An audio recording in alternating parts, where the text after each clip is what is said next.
56 she is good dash English. উত্তর হলো গ অ্যাট।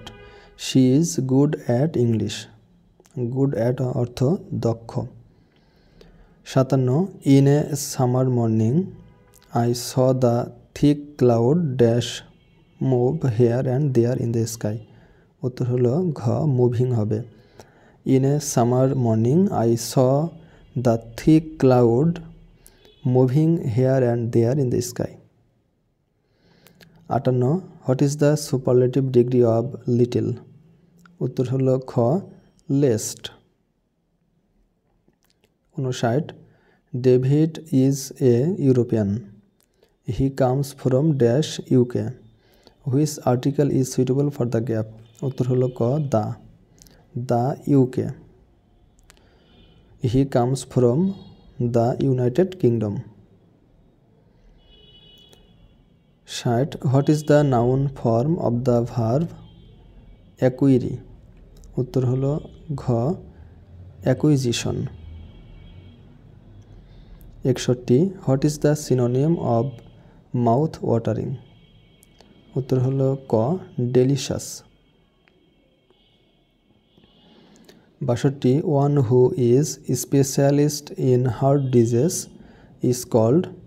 উত্তর গ cardiologist. 63 which is the passive form of Asif fans himself. উত্তর হলো খ Asif is fanned by himself.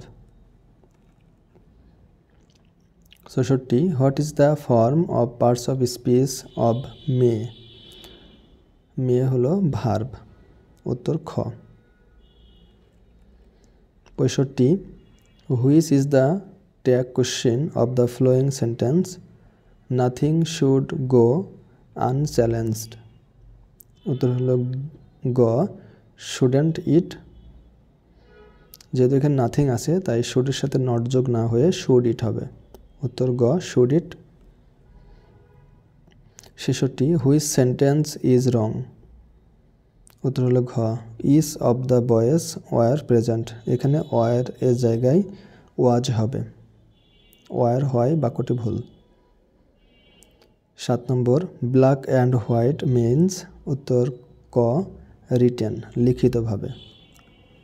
68 the word verdict means. উত্তর গ judgement. 69 which spelling is correct. উত্তর হলো ঘ নান। এখানে কোনোটাই সঠিক নেই। 70 which is the antonym of dislike. Dislike এর অ্যান্টোনিম হলো উত্তর ক ফ্যাসিনেশন। ডিসলাইক হলো অপছন্দ এবং ফ্যাসিনেশন অর্থ মনোমুগ্ধকর।